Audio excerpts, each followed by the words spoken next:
एक बार फिर से लेकर आया हूँ आप लोगों के बीच मैं कहानी दास्तानगोई में। कहानी है लंदन की एक रात और कहानी का अगला भाग अब लेकर आया हूँ आप लोगों के बीच। कहानी को लिखा है निर्मल वर्मा ने। तुम हंस क्यों रहे हो? मुझे जानकर काफ़ी आश्चर्य हुआ कि मैं हंस रहा हूँ, और जब मैंने जान लिया कि मैं हंस रहा हूँ तो फिर अपने को रोकना बेमानी से लगा। क्या बात है? कुछ नहीं, कुछ याद आ गया था मैंने टहलाते हुए कहा। याद मुझे कुछ भी नहीं आया था। क्या याद आ गया था? वो मुझ पर झुक गया जैसे अभी गले पर लटक जाएगा। बताओ क्या याद आ गया था? जानते हो, 3 दिन पहले मैं जेल जाने वाला था। मैं बाल बाल बच गया। असह दबाव तले कोई भी चीज़ याद की जा सकती है, और मुझे सचमुच 3 दिन पहले की एक घटना याद हो आई। हाँ, सचमुच मैं बाल बाल बच गया। मुझे इस तरह के मुहावरे बहुत पसंद है और मैं उन्हें मौके दोहराता रहता हूँ। जानते हो, लंदन में मैं अपने एक दोस्त के घर ठहरा हूँ। पिछले कुछ दिनों से उसकी गर्लफ्रेंड फिनलैंड से उसके संग रहने आई थी। कमरा एक ही था, इसलिए मैं बाहर रहता था। मैं दिन भर म्यूजियम की लाइब्रेरी में रहता और रात को सोने के लिए यूस्टैंड स्टेशन चला जाता था। हर रोज़ नियत समय पर मेरा मित्र मुझे कुछ शिलिंग दे जाता था। उस शाम किसी कारणवश वो मेरे पास नहीं आ सका। मेरे पास सिर्फ 10 पैनी बचे थे। दिन भर म्यूजियम में बैठे भूख का कुछ पता ही नहीं चला, लेकिन रात होते होते मैं अपने को नहीं रोक सका। उस समय तक किंग्स क्रॉस के सस्ते रेस्तरां बंद हो चुके थे और बस में बैठकर शहर के सेंटर में जाने की सामर्थ्य नहीं थी। मैं काफ़ी देर तक वॉरेन स्ट्रीट स्टेशन के इर्द गिर्द बदहवास सा घूमता रहा। आखिर में एक ग्रीक रेस्तरां दिखाई दिया जो ऊपर से काफ़ी सस्ता दिखाई देता था। आलू के चिप्स और टोस्ट का ऑर्डर देकर मैं भीतर बैठ गया। तुम जानते हो, ये चीज़ें सबसे सस्ती होती हैं, ज़्यादा से ज़्यादा 8 पैनी। मैं काफ़ी निश्चिंत था। कुछ देर बाद अनायास मेरी निगाह सामने दीवार पर जा पड़ी, प्राइस लिस्ट पर, जिसे शुरू में घबराहट के कारण मैं नहीं देख सका था। टोस्ट और चिप्स के दाम 1.5 शिलिंग थे और मेरे पास 10 पैनी से आधी पैनी भी ज़्यादा नहीं। फिर जानते हो मैंने क्या किया? मैं एकदम खड़ा हो गया।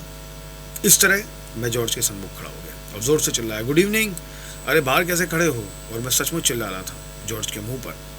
होटल का मालिक उत्सुकता से मेरी ओर देख रहा था। मेरे दोस्त बाहर खड़े हैं, उनसे मिलकर अभी आता हूँ।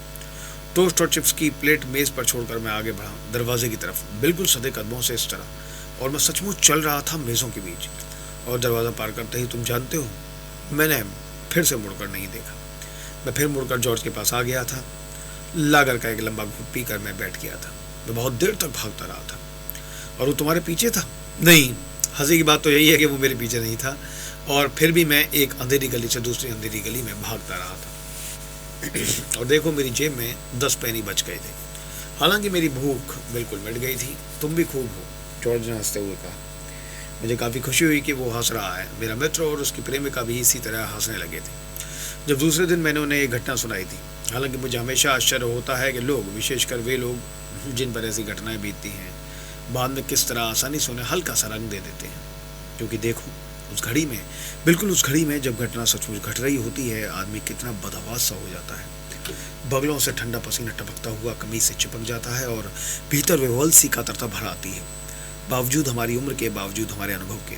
मैं तो जानता हूँ कि उस रात जब मैं 10 पैनी जेब में दबाकर अंधेरी सड़क पर भाग रहा था तो कोई बार बार मुझसे कह रहा था, you fucking fool, you idiot, you, तुम भी कमाल हो, जॉर्ज ने कहा। जब उसने तीसरी बार यही बात कही तो मुझसे नहीं बैठा गया।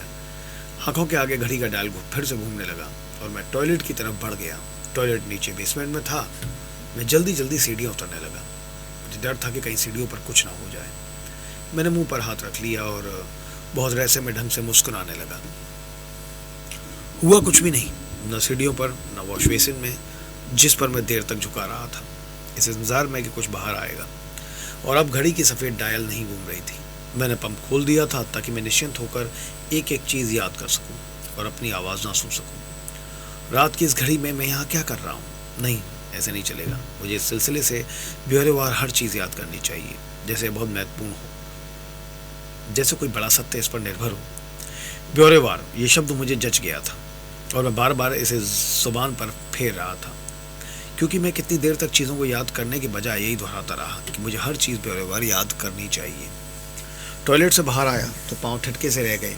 नाचते हुए जोड़ों के भंवर में मैं घिर गया था। लोग धक्का देकर आगे निकल जाते थे और मैं कभी दाएं कभी बाएं एक कठपुतली की तरह घूम जाता था। जब कभी अपने पाँव जमाने का यत्न करता तो डांसिंग फ्लोर पैर तले से उड़ने लगता और लगता जैसे कि मैं बहुत तेज़ी से घूमते लट्टू पर खड़ा हूँ। तभी मुझे अपने कंधों पर एक अजीब सा बोझ मालूम हुआ। तुम यहाँ हो? बिली की दाढ़ी मेरे माथे को छू रही थी। और जॉर्ज? वहीं है। मैंने ऊपर की ओर इशारा किया। जिस लड़की के संग वो नाच रहा था उसका चेहरा उसके सीने तले छिप गया था, सिर्फ उसके ब्लॉन्ड बाल दिखाई दे जाते थे। तुम आओगे नहीं? तुम्हारी लागत? मैंने कहा। आऊँगा। तुम नाचोगे नहीं? इस बार लड़की ने चेहरा ऊपर उठाया। उसके नंगे कंधों पर पाउडर के हल्के निशान थे और उसने सस्ती छींट की समर सकट पहन रखी थी। होठों पर पसीने की बूंदें थी जो शायद देर तक नाचने के कारण लिपस्टिक के ऊपर छितरा आई थी। भीड़ में खड़े रहना असंभव था। मेरे नज़दीक ही बहुत धीमे कदमों से नाचने लगे थे। एक बहुत तंग घेरे के भीतर कभी कभी विली का सिर मेरे पास सरका था, कभी लड़की के ब्लॉन्ड बाल। कैसी है? विली ने धीरे से उसके बालों को झंझोड़ दिया। वो हंस रही थी। ये बहुत खराब है ना? उसने हंसते हुए कहा और पहली बार मुझे लगा जैसे उसकी आंख सोती जागती गुड़िया सी है जो सिर पीछे होते ही मुड़ जाएगी और सीधा होते ही खुल जाएंगी। नाचोगे? Maybe with her, Willy ने कहा। वे दोनों घूम रहे थे बहुत ही हल्के स्टेप्स के संग। जब जिसका चेहरा मेरे पास आता वो मेरे कानों में कह देता, इसके हमजोली वहां बैठे हैं, मर जाएंगे मुझे इसके संग देखकर, विली ने कहा। तुम नाचोगे नहीं? मे विद मी, लड़की ने कहा। वो इटालियन मना करता था। मैंने विली से कहा। मरने दो उसे, विली ने कहा। ऑर्केस्ट्रा की उस घिसी पिटी धुन में न जाने कैसे मोजार्ट के लिटिल नाइट म्यूजिक की हल्की सी आहट ऊपर तिराती थी। महज आधे मिनट के लिए, और तब मुझे लगता था जैसे किसी ने मेरी सांस को धागे की तरह उंगली में लपेट कर खींच लिया हो। जिन पियोगे? पैसे ये देगी, विली ने धीमे स्वर में फुसफुसाते हुए कहा। मे बी विद मी, लड़की ने वैसे ही उदासीन स्वर में कहा। इससे पहले कि मैं कुछ कह पाता, नाचते हुए जोड़ों की भीड़ में उन्हें मुझसे वो बहुत दूर घसीट ले गई। वो अचानक आंखों से ओझल हो गए। मेरा सिर अब भी घूम रहा था, किंतु ये चक्राहट वैसी नहीं थी जैसी टॉयलेट जाने से पहले। अब इस चक्राहट में एक विचित्र सा हल्कापन था, जैसे धुंध की जगह वहां सिर्फ छितरे बरसे हुए बादल हों और असीम खुलापन हो। भीड़ के भीतर रास्ता टटोलना सुगम नहीं था। बेसमेंट की सीढ़ियों के पास आकर मैं रुक गया। एक अदम्य इच्छा हुई वहीं सीढ़ियों पर लेट जाने की, सो जाने की। हेलो, मेरे हाथ को किसी ने जकड़ लिया था। पीछे मुड़कर देखा, पब का मालिक इटालियन खड़ा था। शायद वो दूर से भागकर मेरे पास आया था। हाथों पर कमीज की मुड़ी हुई बाहें लटक आई थी।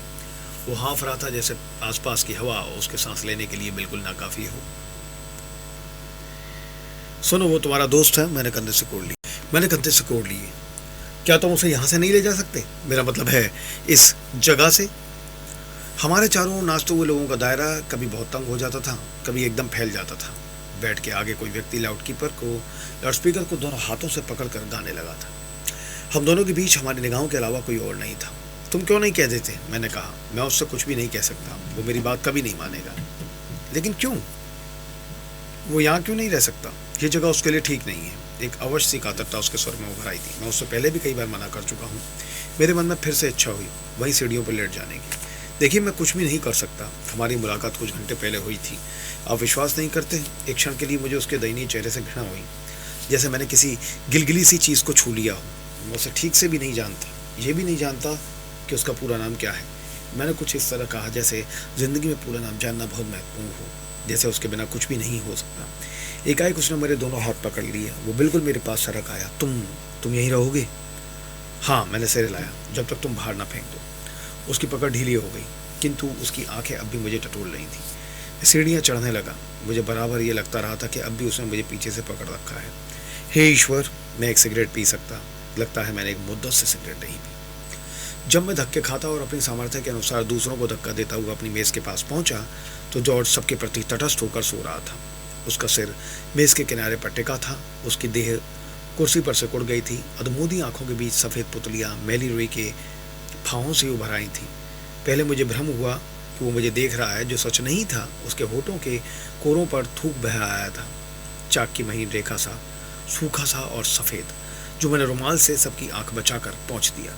उस रात पहली बार मुझे लगा कि वो उम्र में बहुत छोटा है, हास्यास्पद रूप से छोटा और अनजान। मेरा गिलास खाली था। मैंने थोड़ी सी लाकर उसके गिलास से अपने गिलास में उड़ेल ली। एक क्षण के लिए लगा जैसे वो अधमू की आंखों से मुझे देखता हुआ मुस्कुरा रहा है और उसमें हल्का सा व्यंग छिपा है।